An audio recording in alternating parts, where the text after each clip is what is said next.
Per un'ora il Milazzo regge l'urto dei gialloverdi ennesi, poi cade sotto i colpi di Arken e compagni.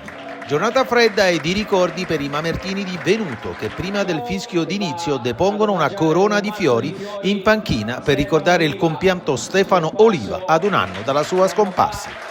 Rossoblù che approcciano bene il match e meritatamente lo aprono al minuto 14, quando la spada lancia sulla corsia Agolli che sprinta con Zappalà e chirurgicamente batte Di Carlo facendo inebriare il Salmeri. Ennesi che si affidano a Cocimano pericoloso in due occasioni. Al 16° dalla sinistra calcia a rete con palla fuori dallo specchio e al 24° su punizione con il cuoio deviato in corner.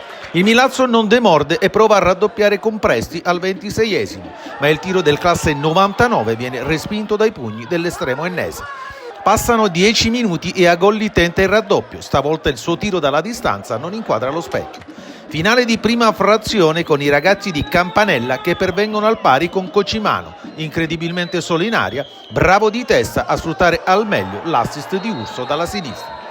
Primo gol stagionale dell'Enna in trasferta nella prima frazione e primo gol esterno del 10 giallo-verde, quinto complessivo in stagione. Non molla l'Enna e Urso tenta il raddoppio su palla inattiva al 44°, ma la sfera si perde alta sulla traversa. La ripresa si apre sotto il segno dei padroni di casa che vanno vicini al raddoppio con Gatto, ma il suo tiro dalla distanza trova la respinta di pugni dell'attento Di Carlo. Numero 1 ospite che 5 minuti più tardi blocca facilmente una conclusione velleitaria di Bucolo. Insiste il Milazzo e ancora Gatto prova il tiro, ma la palla è facile preda di Di Carlo. Ancora Milazzo pericoloso al 56° con la spada, ma il suo colpo di testa su assistenza di Insana trova la deviazione di Tosto in corner e il mancato gol del 2-1.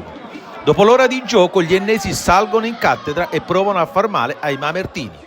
Minuto 61 e Sessa prova la via della rete con sfera deviata in corner.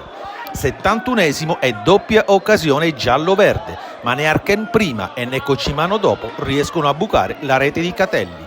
Milazzo che si affida alle consuete palle inattive vincenti di Gatto, ma quella del minuto 73 viene respinta dai pugni del concentrato Di Carlo. La gara prende la direzione ennese al minuto 75, quando Urso dalla sinistra pennella in aria per la testa vincente di Arken, che si stacca dal suo diretto avversario e gonfia la rete di Catelli, completando la rimonta giallo-verde. Gara che l'Enna ghiaccia 3 minuti più tardi, sempre con gli stessi interpreti. Urso crossa e Arken stavolta anticipa il suo avversario e batte per la seconda volta l'estremo mamertino nel giro di 180 secondi. Settimo centro stagionale per l'attaccante francese, sesto nelle ultime 5 gare disputate, un vero e proprio fattore giallo-verde. Praticamente finisce qui la gara del Salmeri con i ragazzi di Venuto che non riescono ad avere la forza di rientrare in partita e al triplice fischio incassano la seconda sconfitta interna stagionale, anche se, specie nella prima frazione, hanno tenuto testa ai più quotati avversari che inanellano la seconda vittoria esterna consecutiva, il quinto risultato utile, e rimangono in scia del paterno capolista a -1.